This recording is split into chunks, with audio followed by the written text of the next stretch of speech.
अर्चनाताईंना खरं तर समजून घ्यायला हवं होतं. खरं तर या पुरुषप्रधान मानसिकतेनं अर्चनाताईंना समजूनच घ्यायला हवं होतं. एखादी महिला जर लोकसभा मतदारसंघामध्ये प्रथमच नव्याने उमेदवार म्हणून उभी असेल तर तिला स्वतःला अभिव्यक्त करताना काही मर्यादा येणारच आहेत. अर्चनाताई अगदी सरळ बोलत आहेत आणि त्याचा जर तुम्ही चुकीचा आणि विपरीत अर्थ काढत असाल तर ते गैर आणि अयोग्य आहे. अर्चनाताईंना काय म्हणायचं होतं आणि तुम्ही त्याचा अर्थ काय वेगळा काढतायत, हे सर्व काही एखाद्या महिलेवर अन्याय करणारं आहे. अर्चनाताईंना खरंच समजून घ्यायला हवं होतं. नमस्कार, मी नीता देव. आपण पाहत आहात Barshi today YouTube channel.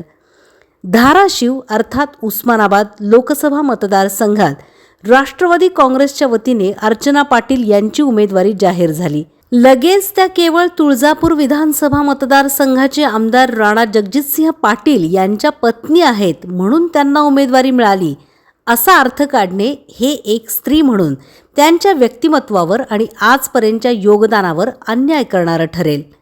Archana Patil यांना मिळालेली उमेदवारी हे त्यांच्या आजपर्यंतच्या योगदानाचे प्रतीक आहे असं तुम्ही का मानू शकत नाही? खरं तर भारतीय जनता पार्टी, शिवसेना आणि राष्ट्रवादी या तिन्ही पक्षांच्या लोकसभा निवडणूक उमेदवार निवड समितीचे मनपूर्वक अभिनंदन करायला हवे. कारण त्यांनी या मतदारसंघात अत्यंत स्पर्धात्मक, चुरशीचे, अटीतटीचे, संघर्षमय राजकारण असतानाही एका पुरुषाच्या विरोधात उमेदवार म्हणून निवडणूक लढवण्याची संधी ही एका महिला उमेदवाराला उपलब्ध करून दिली आहे. आपण पाहत आहात बार्शी टुडे यूट्यूब चॅनल. या लोकसभा मतदारसंघात समाविष्ट बार्शी विधानसभा मतदारसंघ हा नेहमीच किंग मेकर म्हणून गाजलेला आहे. त्यामुळे या मतदारसंघातील पक्षनेते व महायुतीचे घटक पक्ष पदाधिकारी यांच्या आग्रहाखातर त्या या मतदारसंघात नगरदैवत श्री भगवंताच्या दर्शनासाठी आल्या आणि त्यांनी भगवंत मैदानावर पत्रकारांच्या प्रश्नांना अगदी थेट उत्तरही दिली. त्यांना विचारलेल्या आणि त्यांनी दिलेल्या सर्व प्रश्नोत्तरांचा उहापोह करण्याची अजिबात गरज नाही. त्यांचे म्हणणे असे होते की महायुतीमधील सर्व घटक पक्ष हे आमच्यासाठी सारखेच आहेत. त्यामुळे मी महायुतीची उमेदवार आहे. त्यामुळे मी कोणताही विशिष्ट पक्ष वाढविण्याचा प्रयत्न करणार नाही, तर महायुतीच्या हिताचा आणि विस्ताराचा प्रयत्न करू.